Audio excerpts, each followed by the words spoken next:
नमस्कार सांग आपण मानक पुणी थर स्वागत करुच्ची हेमरम न्यूज को आज वीडियो आम जाना जे काल बैशाखी रे कहार कौन है ए विषय आपण मैंने जानी बहुत गुड़े वीडियो सब सोशल मीडिया भाइराल होची। तो आपण मानक आज वीडियो मुझे आपण मानक जनइबी जे राजस्व मंत्री गस्त बेले उत्तेजना भंगारुजा कौन पाई एटा जानिबा। बारिपदा राजस्व और विपर्यस्त परिचालना मंत्री सुरेश पूजारी मयूरभंज गस्त शेष है कालबैशाखी क्षतिग्रस्तर सामना करिथिबा लोकमाने कारकेट नियोजित थिबा गाड़ी उपरे ढेलामाड़ सहित उत्तेजना सृष्टि करिसेंति। मयूरभंज जिला रायरंगपुर उपखंड अधीन बांगरीपसी ठारू विषय अभिमुख्य राजस्व मंत्री श्री पूजारी जाई फेरिबा परे तांको कारकेट उपरको पत्थरमाड़ होइथिबा सूचना मिली। तेबे जो समय रे एही उत्तेजना देखा जाइथिला सेही समय मंत्री पूजारी गस्त शेष कर सारी। ओहो कथाटा एबे बुझा पड़ा जे समस्त को जो मैंने क्षतिग्रस्त सहित कथबार्ता आलोचना कौन सब कौन हम सब कथबार्ता हो सारी यही ढेलामाड़ से क्या द्वारा के द्वारा होटा जाना। राजस्व मंत्री श्री पूजारी आज कालबैशाखी प्रभावित अंचल बुली क्षयक्षति अनुधान करते क्षयक्षति आकलन कर फेरुवा मंत्री कारकेट मध्यम हेलीपैड रे पहुँची थिले परे से भुवनेश्वर जाइथुवा बेले मंत्री को कारकेट जाउथुवा गाड़ी फेरिबा समय ढेलामाड़ शिकार होता। एथिरे जड़े कनेस्टेबल आहत होइतिबा सूचना मिली। हाय रे यहाँ कौन घटीगला रे कनेस्टेबल आहत हो जाइछंती।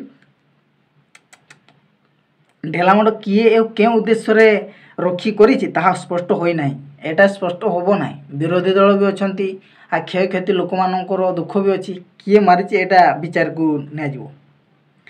तापरे ढेलामाड़ आहत कनेस्टेबल को चिकित्सा पाए डाक्तरखाना भर्ती करा जाइछि। तांको स्वास्थ्यावस्था एबे ठीक थिबा जणा पड़िछि। आपण भावंतु कुआपथर झड़ जोगु मयूरभंज जिला क्षतिग्रस्त मानक संध्या सुधा मिलिबो सहायता राशि। बांगरीपसी मुहुलबारेड़ी सारसपसी तापरे समेत 10 रु अधिक घर बुली स्थिति अनुधान करने पर एने आज राजस्व मंत्री सुरेश पूजारी सूचना देइछन्ति। राजस्व मंत्री सुरेश पूजारी सह नगर उन्नयन मंत्री डाक्टर कृष्णचंद्र महापात्र भी बुली स्थिति अनुधान करथिले। सूचना योग्य कुआपथर झड़ जोगु प्राथमिक आकलन अनुसार मयूरभंज जिलार बांगरीपसी विषय कुलियणा सारसकणा और करंजिया ब्लॉक मोट 19 ग्राम पंचायत 47 ग्रामर 4775 लोक प्रभावित होइछन्ति।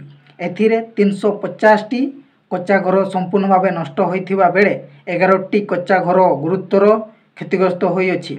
एबे 295टी कच्चा घर आंशिक भाव नष्ट होइथिबा बेले 4 गोटी गाई गुहाल घर नष्ट होई जाइछि। एतद व्यतीत एही कुआपथर झड़े विद्युत जोगाण और जोड़ जोगाण और गमनागमन भित्तिभूमि मध्य क्षयक्षति होइछि। तो आपण माने देखुथिले एही वीडियो तो आपण मैंने जाना पाइले जे आम मुख्य राजस्व मंत्री से सब किसी अनुधान करते जो मानक पैसा मिलवा कथा से पैसा मिल जाओ किसी चिंता करिवार नाई न मिले आहरी आंदोलन करें जहाँ किसी माध्यम अच्छी करें जहाँ सब क्षयक्षति लोक मानक जिते सब क्षयक्षति होती आकलन कर क्षतिग्रस्त प्रदान करा जाऊ। यही वीडियो माध्यम सरकार को जणाई दिज्व आ सरकार को गुहारी करा। आपण मानक ए वीडियो उद्देश्य कौन मतामत रही निश्चिंत भाव में उत्तर दिंतु। रही आउ गोटे देखा आ गोटे नुआ वीडियो सहित वीडियो जदि आपको भल लगे निश्चिंत भाव लाइक कमेंट करने सहित शेयर कर दिंतु। एवं वीडियो जदि आप चैनल जदि नुआ थे तेज चैनल टी को सब्सक्राइब कर दिंतु। रही देखा आ गोटे नुआ वीडियो। नमस्कार।